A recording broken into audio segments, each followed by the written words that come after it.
So you're normal. You're spending $2,500 a month on rent. You can't save it all for the down payment to purchase a home.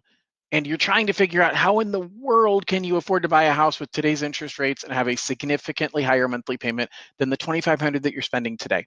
Well, let me show you how, because there's a lot of things that you don't understand about how mortgage math works. And that's why I'm an expert to help you with all your mortgage decisions.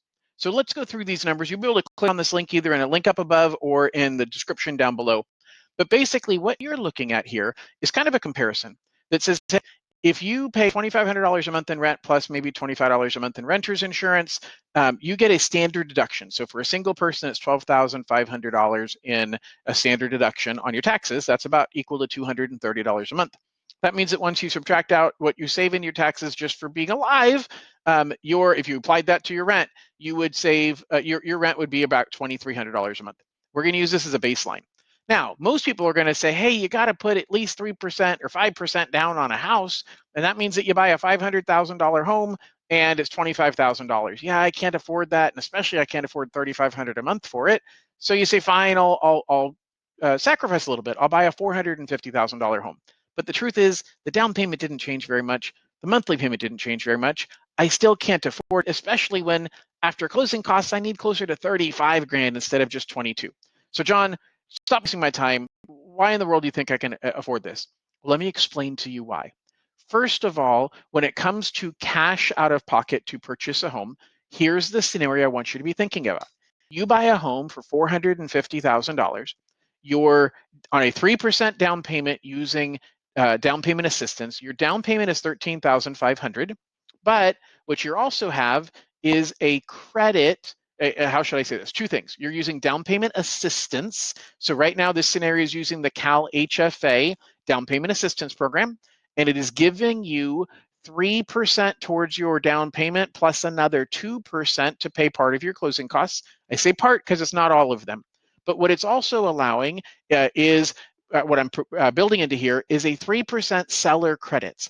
Once you add in a 3% seller credit, all of your down payment, all of your closing costs, and the mortgage insurance are completely paid for, and you're only coming out of pocket with $35. You've literally purchased a $450,000 home, and you only spent $35 out of pocket. Now, this doesn't include you got to pay an earnest money deposit up front. You have to pay for the appraisal and any inspections done on the home. But when it comes to the actual purchasing of the home, you've literally bought a $450,000 home for $35. Now, mind you, the assistance that you are getting, you're getting about $21,000, $22,000 in assistance. All of that has to get paid back when you sell the home or refinance the home. So just be aware of that fact. The seller credit, you do not have to pay back. Now you're saying, John, why in the world would a seller credit me $13,500 towards the purchase of a $450,000 home? Here's the deal. You've got to think of the fact that sellers right now have fewer buyers wanting to buy their homes, and there's more and more inventory coming on the market. So you have an upper hand as a buyer, and you have a small window of time to take advantage of this opportunity. Find a home that's been on the market for 2 or 3 weeks at $450,000, and I'll guarantee you the agent and the seller are thinking about lowering the price. Catch them before they lower the price, because once they lower it, everybody else is going to start looking at that house again. But you catch them before they lower the price, and now you've written an offer that, hey, I'm giving you the entire $450,000 you want, but I need you to give me $13,500 towards closing costs. Okay, well, that means that they're getting $436,500. And they were contemplating dropping the price to somewhere around there anyway, and they accept your offer. That's the way we get into a house with $35 out of pocket. And let me explain now your monthly payment. So your monthly payment is going to be $3,500 a month. As a matter of fact, the rate's going to be really high at 7%. You're like, John, you're on crack. Why would I want a 7% interest rate?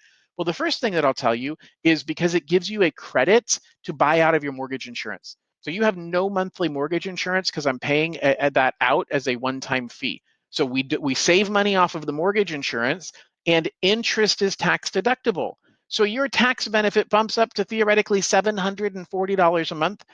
And this is the key that people don't understand about home ownership. Every single month, you're paying principal and interest taxes and insurance. But the principal is a savings account because you're paying down your balance on an asset. which means that what you owe is lower, what belongs to you is what's left over, which increases. So maybe you're putting money right now into a different savings account. Maybe you're putting money into your 401k, or setting money aside into the stock market. Those are all great things, but maybe you pare that down a little bit so that you can get into home ownership. Use the money you were saving in a different method to use that to save and to spend on a house payment, and that's going to give you a much more stable opportunity to have a lower payment. Because here's the deal. Once you account for the tax benefit and the fact that you're really putting $357 back in your own pocket long term, you're investing that into yourself by paying down the principal, your net payment is $23.68. It's literally $70 a month more than what you would be spending as a net payment in rent. So there is no good reason for you to not buy a home. It has nothing to do with monthly payment. Even though you think your payment's going up, the reality is you're still not paying more per month. You have the stability of being a homeowner, and you're in a position where you're coming up with very little money out of pocket. There hasn't been a better opportunity to make these numbers work, and I'd love to help you out in making that happen. Give me a call, and we'll take care of making this happen to make the American dream come true for you.